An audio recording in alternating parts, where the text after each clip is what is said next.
نحمد و نصلی علی رسولہ الکریم اما بعد فاعوذ باللہ من الشیطان الرجیم بسم اللہ الرحمن الرحیم۔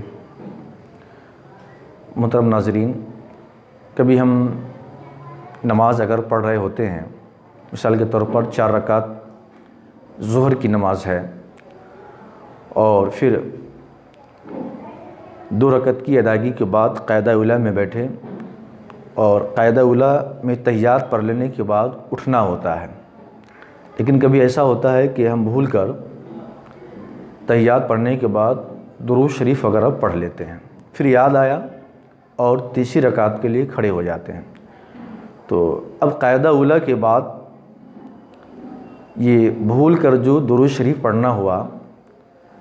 تو کیا اب اس نمازی پر سجدہ سہو واجب ہوتا ہے یا اس پر سجدہ سہو واجب نہیں ہے؟ تو اس کا حکم یہ ہے کہ اگر کسی سے یہ عمل سرزد ہو کہ قاعدہ اولیٰ میں مثال کے طور پر ظہر کی فرض نماز ہے اور قاعدہ اولیٰ میں تحیات پڑھ لینے کے بعد درود شریف پڑھ لیا، اب اگر درود شریف پڑھنے کی مقدار اللہم صلی علی محمد اگر اس مقدار میں یا اس سے زیادہ پڑھا یا اس مقدار میں خاموش رہا، کچھ بھی نہیں پڑھا،